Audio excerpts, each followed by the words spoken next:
Halo semuanya, jadi pada kesempatan kali ini kita akan membahas juga mempelajari tentang asumsi ANOVA. Agar kita memahami asumsi ANOVA, mari kita mempelajari dulu arti dari ANOVA itu tersendiri. ANOVA adalah sebuah analisis statistik yang menguji perbedaan rata-rata antar grup. Grup di sini bisa berarti kelompok atau jenis perlakuan. ANOVA ditemukan dan diperkenalkan oleh seorang ahli statistik bernama Ronald Fisher. ANOVA merupakan singkatan dari Analysis of Variance. Salah satu contoh penerapan ANOVA jika kita ingin mengetahui apakah ada perbedaan rata-rata IQ antara siswa kelas 1, kelas 2, dan kelas 3.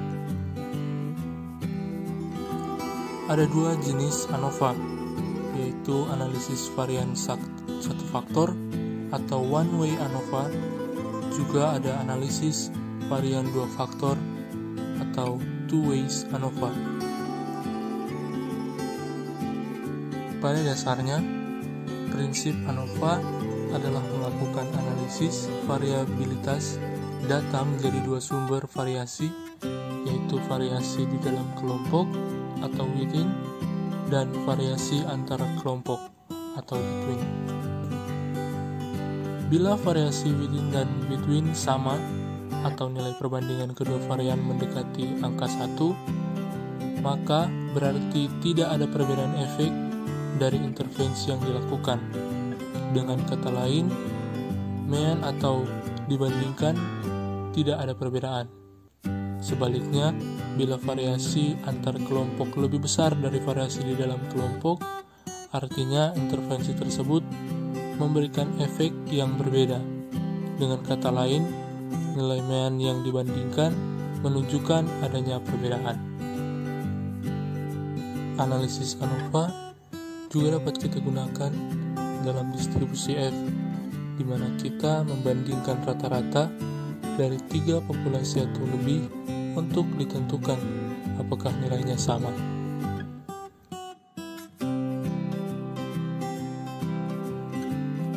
Untuk menggunakan ANOVA, kita mengasumsikan sebagai berikut. Yang pertama, populasinya mengikuti distribusi normal.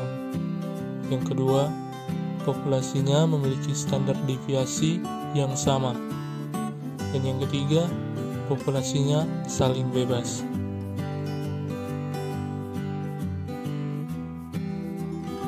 Sebelum kita masuk lebih dalam lagi, mungkin akan ada pertanyaan, mengapa kita mempelajari asumsi ANOVA?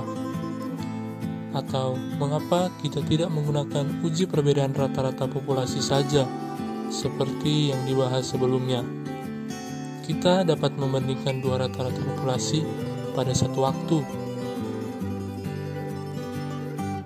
Alasan utamanya adalah menyebabkan kesalahan jenis L yang tidak diinginkan. Sebagai penjelasan lebih lanjut tentang mengapa kita menggunakan ANOVA, mari kita berandai kita memiliki 4 metode berbeda. Metode A, metode B, metode C, dan metode D. Dalam melatih para calon baru untuk menjadi pemadam kebakaran. Secara acak, kita menugaskan masing-masing dari 40 calon pemadam kebakaran tersebut dalam suatu kelas mengenai satu dari 4 metode tersebut. Di akhir program pelatihan, kita memberikan tes umum bagi keempat kelompok guna mengukur pemahaman teknik-teknik pemadaman.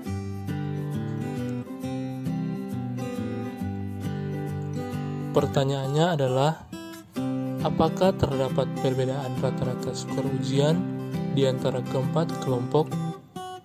Jawaban bagi pertanyaan ini akan memungkinkan kita untuk membandingkan keempat metode pelatihan.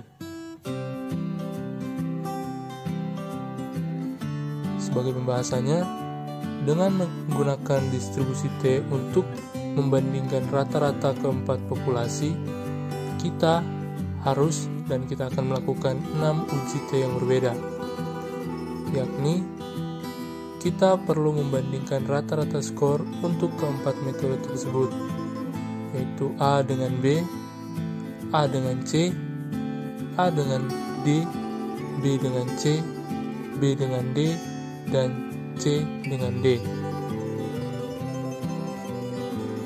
Jika kita menetapkan tingkat signifikansinya 0,05, mengapa 0,05? Jadi, sebagai suatu aturan umum, tingkat signifikansi atau alfa ditetapkan hanya sebesar 0,05, yang berarti probabilitas semua kelompok dalam data tersebut sama, yakni hanya 5%.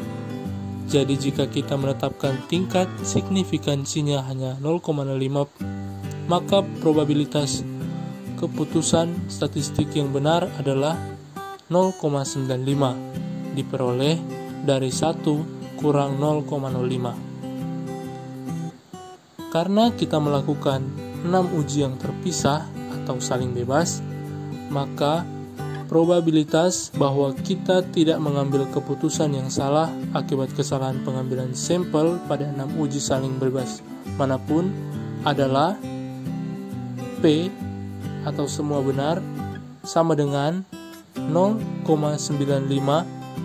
pangkat 6 atau 0,95 dikalikan 0,95 kali 0,95 kali 0,95 kali 0,95 kali 0,95 dan mendapatkan hasil 0,735. Untuk mencari probabilitas sedikitnya satu kesalahan akibat pengambilan sampel, kita mengurangkan hasilnya dari 1.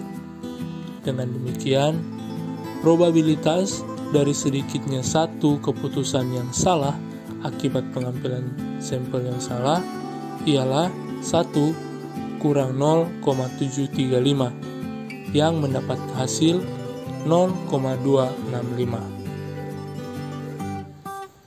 Jadi, singkatnya, jika kita melakukan 6 uji saling bebas menggunakan distribusi T, kemungkinan menolak hipotesis 0 yang benar akibat kesalahan pengambilan sampel meningkat dari 0,05 menjadi tingkat yang tidak memuaskan sebesar 0,265. Hal ini jelas menjawab pertanyaan ya, mengapa kita perlu mempelajari ANOVA, juga mengapa kita tidak menggunakan uji perbedaan rata-rata populasi saja. Jelas dari penjelasan yang tadi, kita memerlukan metode yang lebih baik daripada melakukan 6 uji T. ANOVA akan memungkinkan kita membandingkan rata-rata yang ditangani secara serempak dan menghindari penambahan kesalahan jenis L.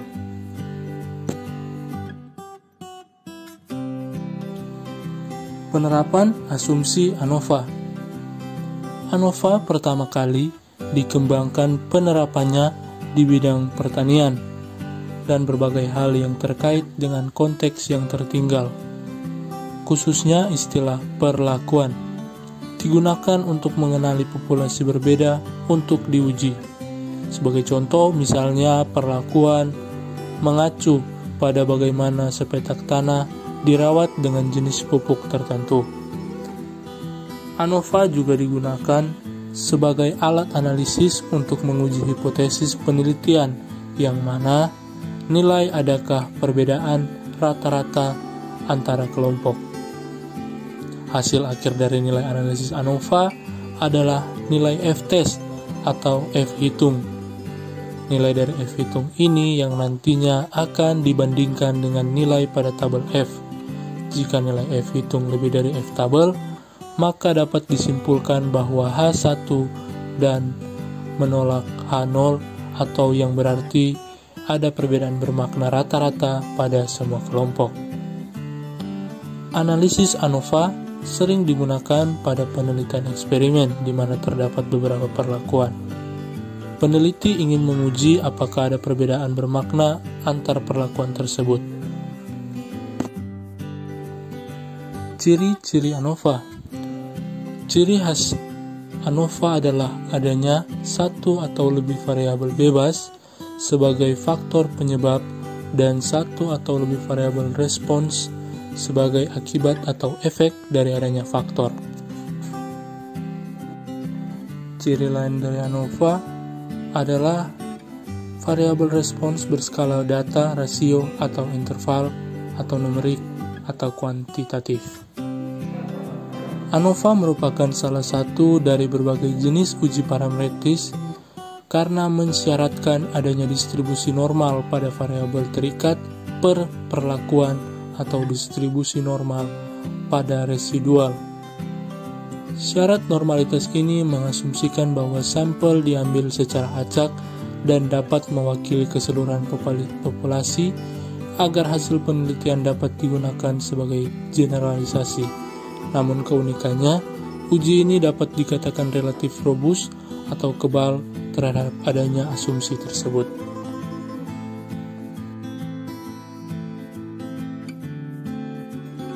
Berikut ada beberapa asumsi yang harus dipenuhi dalam ANOVA. Yang pertama, data berdistribusi normal. Yang kedua, varians atau ragamnya homogen. Yang ketiga, masing-masing sampel saling bebas. Dan yang keempat, komponen-komponen dalam modelnya bersifat aditif atau saling menjumlah. Langkah uji ANOVA. Berikut adalah langkah-langkah uji ANOVA menurut Beth Dawson Saunders dan Robert G. Trapp dalam buku mereka. Yang pertama, memenuhi asumsinya.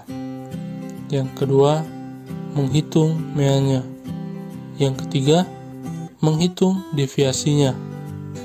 Yang keempat, menghitung mean kuadratnya. Kelima, menghitung F rasio. Dan yang terakhir, membandingkan dengan hipotesis 0. Jika nilai F rasio lebih besar daripada nilai F tabel, maka hipotesis 0 ditolak, sehingga mengartikan bahwa terdapat perbedaan yang signifikan antara mean kelompok data. Namun, jika nilai F rasio lebih kecil atau sama dengan nilai F tabel, maka hipotesis 0 diterima. Hal ini masing-masing kelompok data memiliki nilai mean yang sama, atau tidak ada perbedaan yang signifikan di antara kelompok-kelompok data tersebut. Jadi, kesimpulannya, ANOVA diperlukan untuk mempermudah kita dalam mengambil kesimpulan dengan cara menemukan kelompok data yang berbeda. Dalam hal ini dilakukan dengan memberikan hipotesis 0 kepada populasi data.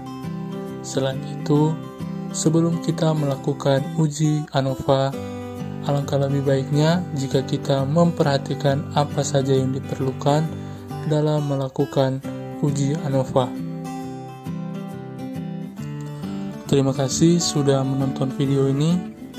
Jika ada kesalahan materi dalam video ini, saya ucapkan minta maaf dan terima kasih.